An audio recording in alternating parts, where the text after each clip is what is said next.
Kovai state CBSE பள்ளியின் 10ஆம் ஆண்டு விழா வெகு சிறப்பாக நடைபெற்றது. இந்நிகழ்ச்சியில் ஸ்டேன்ஸ் கல்வி நிறுவனங்களின் நிர்வாகிகள், ஆசிரியர்கள், பெற்றோர், முன்னாள் மாணவர்கள் மற்றும் ஏராளமான மாணவ மாணவிகள் கலந்து கொண்டனர். நிகழ்ச்சிக்கு ஸ்டேன்ஸ் கல்வி நிறுவனங்களின் தலைவர் மெர்சி ஊமன், பள்ளி தாளாளர் பிலிப் ஆர்.ஜே. பவுலர், கௌரவ பொருளாளர் டாக்டர் ஜேம்ஸ் ஜே. ஞானதாஸ் ஆகியோர் சிறப்பு விருந்தினர்களாக கலந்து கொண்டனர். ஸ்டேன்ஸ் சிபிஎஸ்இ முதல்வர் ஐலின் ஜெத்ரோ வரவேற்புரையாற்றி ஆண்டு அறிக்கை வாசித்தார்.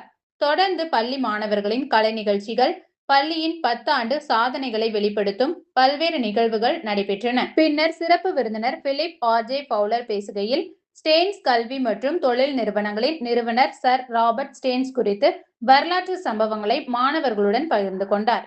இளம் வயதில் இந்தியா வந்த ராபர்ட் ஸ்டேன்ஸ், கோவை போத்தனூர் ரயில் நிலையத்தில் இறங்கிய போது இப்பகுதியில் போதுமான கல்வி நிறுவனங்கள் இல்லாததை உணர்ந்தார். அந்த குறையை போக்கும் நோக்கத்தில்தான் ஸ்டேன்ஸ் பள்ளி உருவாக்கப்பட்டது என்று அவர் தெரிவித்தார். மேலும் கோவை மக்களுக்கு வேலை வாய்ப்புகளை உருவாக்க வேண்டும் என்ற உயரிய நோக்கத்தில் ஸ்டேன்ஸ் நூற்பாலை மற்றும் ஸ்டேன்ஸ் மோட்டார்ஸ் ஆகிய தொழில் நிறுவனங்களையும் அவர் தொடங்கினார்.